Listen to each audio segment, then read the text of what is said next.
I'm Gray Cooper, private detective. According to the Department of Homeland Security, my business doesn't exist. But according to the blockchain, a government address pays my bills.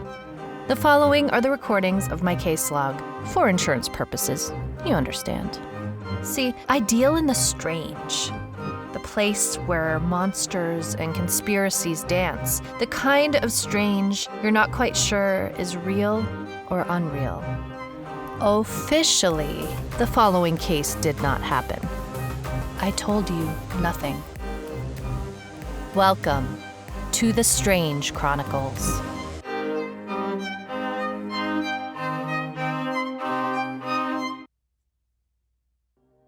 Case log 938, August 8th, year 2053. This wasn't supposed to be a case. This is supposed to be my vacation. Each year, I travel out to Cape Cod to stay at a friend's beach house, alone. This year, I was supposed to see my father, with whom I've recently reconciled, a longer story for another day. The plan was to lounge at the beach, read a few books, and decidedly keep away from anything resembling work. No missing people, no aliens, no mutants, disasters, or government operatives. Just me and the beach.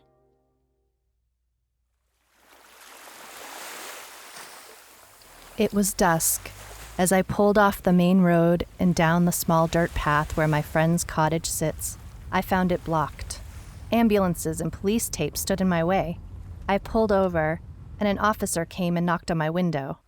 It was Clark Mitchell. Clark and I had a thing a few summers ago, and he knows my line of work. He told me an old fisherman had died. Pretty brutal scene. That's all he'd say. But he let me pass through and go down to the cottage. I invited him over for a beer after they finished up. The old fisherman was Ralph Hamilton. According to Clark, the man was found on the side of the road and appeared to be pecked to death, almost as if a bird attacked him. But apparently, the wounds were too large for any bird known to Cape Cod or any other coastal towns. My mind immediately wandered to imagining what sort of thing could have caused those injuries. But I was on vacation. So, we finished our beer, and I shifted my attention to more pressing matters.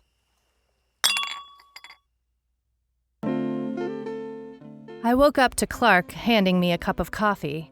He asked me if I'd accompany him to interview Ralph's fishing buddy, Ed Majors. Apparently, Clark's dad and Mr. Majors weren't on good terms, and he thought I might be a good distraction.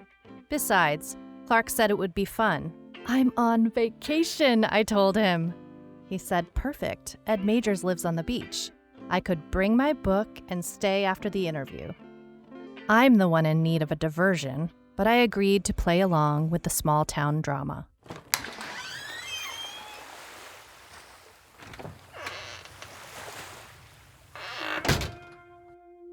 Ed Majors lived in a tiny clapboard house, just steps from the beach. Buckets and fishing poles crowded the front yard. A plump man with a dirty bucket cap greeted us and asked us if we wanted tea. We accepted, but as he turned on the kettle, he immediately started in on a diatribe about Clark's dad. I interrupted with a question about Ralph. Did he have any enemies? And he looked at me as if he'd just noticed that I was in the room. Ed looked back to Clark and returned the look with a shrug. No, of course not, he said. Ralph was the kind of guy who would give the shirt off his back if someone needed it. Unfortunately for Ralph Hamilton, never have words been more literal.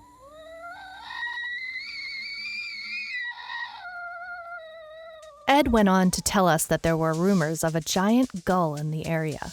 The fishermen were staying away from the big section of dune brambles on the beach because rumor was a giant creature had a nest there. A bird big enough to eat a man whole and spit out the bones. Fishermen and their stories. Was Mr. Hamilton married? I asked, cutting in on his fabled tale. He scratched his grizzled beard and told us that he had a girlfriend, Trudy. But Trudy and Ralph recently broke up. Ralph said it was bad. So bad that apparently Trudy threatened him with a bait knife. Sounded to me like a standard Sunday night around these parts, but Ralph was heartbroken. Why did Clark have to pull me into this? After our chat with Mr. Majors, I did go out to the beach. Finally. I laid there on my blanket, wishing I could focus on the book I brought along. And then I realized that I'd read the first sentence 6 times and still had no idea what it said. Just as I closed the book, a shadow appeared on my blanket, like a plane had flown right over, just feet above me. But when I turned over to see what it was, the sun hit my eyes in a blinding way, and all I could see was a seagull far in the distance. There is no such thing as an airplane-sized seagull. Curiosity got the better of me, and I looked it up, and I found that the average large seagull is about 3 pounds and has a 3-inch bill. That is a decent-sized bird, but some pterosaurs from the late Cretaceous period could get up to 200 pounds with a bill the size of a medium pizza. I wanted to call Joe, my business partner. He'd get a kick out of a giant bird rumor, but Joe has been out of touch. I guessed he was going through something personal. I admit that it stung, but I had to let Joe go and try and enjoy my vacation.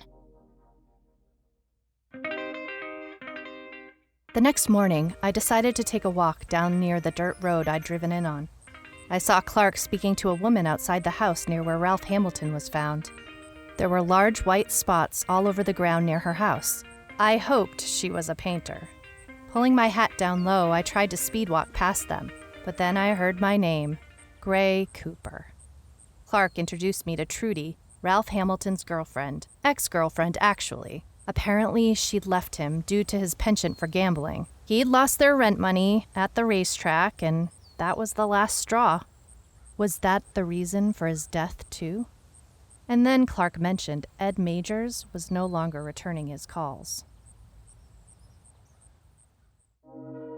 I was planning to meet up with my father on this trip, but when I called him, he told me Joe had called him and told him he should stay away. Joe and my dad have a love-hate sort of relationship. It's a long story, but has something to do with Joe helping me rescue Dad and getting him back into the private dick business. Still, it has me surprised that Joe called my dad, leaving me in the lurch. I could do without their drama, so hopefully Joe will get back to me and Dad will turn up. For now, vacation. I had to focus on vacation.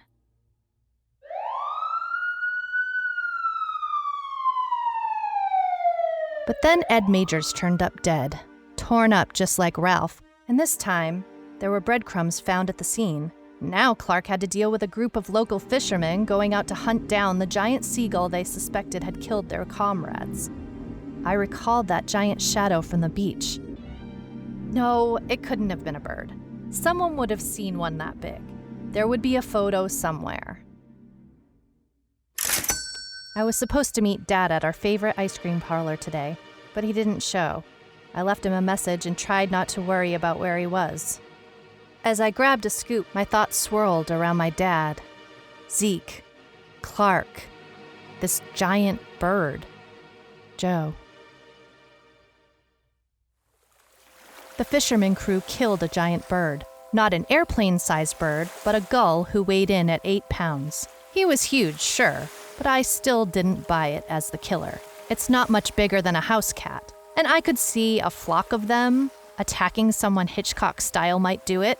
However, in this case, we have no evidence of a menacing flock, only rumors of one monstrous bird. Then again, it could be a monstrous human as well.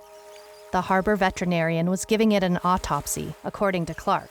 Let me know how it turns out, I told him, as I poured myself some lemonade and tried to relax in the hammock tied to the trees in the yard. Clark came by, interrupting my slumber. Said he'd give me a lift to the beach. He wanted to show me something. Okay, beach. Sounds great. However, when we arrived, he pointed out the little sand island, and there was a car on it, all smashed in, holes in the windows. Trudy's car, Clark told me. But how in the heck did it get way out there? The water was at least 8 feet deep surrounding the island. Maybe it was dropped there, Clark wondered. We stopped at Trudy's house, but she wasn't home. So, Clark and I decided to grab dinner at Sal's, the Italian place in town. They have great garlic breadsticks. Place is small, plastic chairs, but the food is amazing. Clark gets a call from the harbor vet. Results from the bird the fisherman caught eliminated as a suspect. All he found in its stomach were crab guts, a lovely visual when you're out for dinner. Now that the case is back on my mind, and because we're in a small town, I asked the waitress if she knows Trudy. Know her? I'm covering her shift right now, she told us. Trudy was a waitress there and didn't show up. We grabbed our check. We head out to the island to check out Trudy's car. Even though it's raining, Clark and I use one of the police boats. We want to make sure there aren't any traces of her still inside it. When we get to it, the rain picks up. The car is really smashed up. Giant holes in the roof like someone took an axe to it, and the windshield is shattered into pieces. We can see inside that there is no sign of Trudy. The storm is picking up and we should get back, but we have to check the trunk. Clark jams it open, and I braced myself for what we might discover. Turns out, it wasn't so bad. The trunk was full of clear bags of breadsticks. Sal's famous breadsticks. Just as we laughed and relaxed, we were suddenly attacked from behind. I was knocked down to the ground, and when I looked back at Clark, he had 2 gashes across his face. We hurried back to the boat.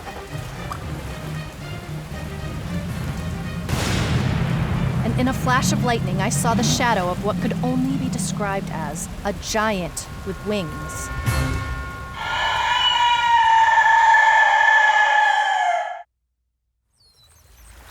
The next morning, the car was no longer on the island. The storm must have washed it into the ocean. Clark called from the ER and said as soon as he was patched up, he'd be heading out to see if the car could be recovered. I declined in joining him, as I was still nauseous. Our sea escapades from the evening before had left me green. Clark called and told me the coroner confirmed that Ralph had leftovers from Sal's in his stomach, and Ed had breadstick crumbs under his fingernails. Sal confirmed that he allowed his staff to take home leftover food, but also that he'd had a large amount of breadsticks disappear from the freezer. When Clark and his guys raided Trudy's house, I watched from the window of my cottage. Trudy had fled. It seems that she had been food training some sort of giant gull, attracting it with the breadsticks. Then she let Ralph be the bigger meal. In her garage, the police found an incubator holding 3 giant eggs. Wonder what they might hatch into. Clark and I spent the final day of my vacation, and I say that without irony, walking the beach. We happened upon the thick hatch of dune bramble, where people had feared the gull had made a nest. I wonder how such a giant beast of a bird could live here without notice for so long. Clark said, sometimes people only see what they want to. There are likely many creatures that roam this earth undiscovered, out in the places where men find it difficult to survive.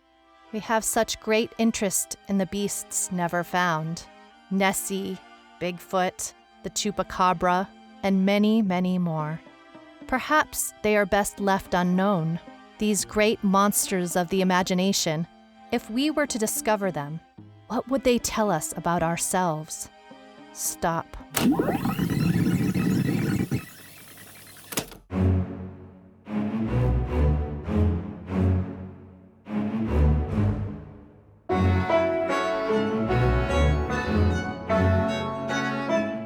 This has been an episode of The Strange Chronicles, a fiction podcast.